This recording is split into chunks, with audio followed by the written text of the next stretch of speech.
Have you considered my servant Job? You got to be tempered to stand the heat. It's a deadly spiritual warfare.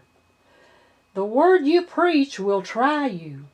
When you sing and shout, "Give me faith like the men of old," and shout to the music, the word you're preaching and shouting about is going to try you later on. Everyone loves to dress up in uniforms that prophets and pastors and bishops and so forth wear, like children dressing up and playing army. You think you want that kind of faith? Or maybe you think you already have that kind of faith because you shouted. But when you face real devils and the word tries you and takes you to the edge of the fiery furnace or death's door, will you panic and call 911, or will you remain steadfast and unmovable? The husbandman must first be partakers of what he preaches, or he is an ineffective witness. God won't anoint someone to preach something he's not been tried by. Why? Because God knows you'll run when tried. You may get overzealous and be self-anointed, but it won't be God's holy, powerful anointing. Once you pass the test, then God will anoint you. Because He can trust you and He knows you won't run in the heat of the battle. Same as in a natural army. You first got to go through boot camp before you can fight on the front lines.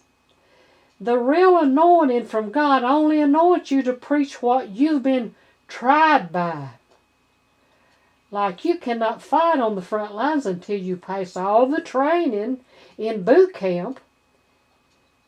And this is a spiritual war. God isn't going to put you on the real front lines of the battle until He knows you're ready. Satan is deadly and nothing to play with. He's as a roaring lion that will devour you. Talk is cheap. Remember Peter. He really thought he would die for Jesus. We must eat His flesh and drink His blood. Flesh is weak and will deny Christ every time. It's Christ in us, not us. No matter how bad you want to be faithful, it's impossible. It's got to be Christ in us. We got to eat His flesh, which is the Word, and drink His blood, the Spirit. Getting it in our spirit, not dead letter in our head, in the carnal mind. In 1 Corinthians 10:12, "Wherefore let him that thinketh he standeth take heed, lest he falls."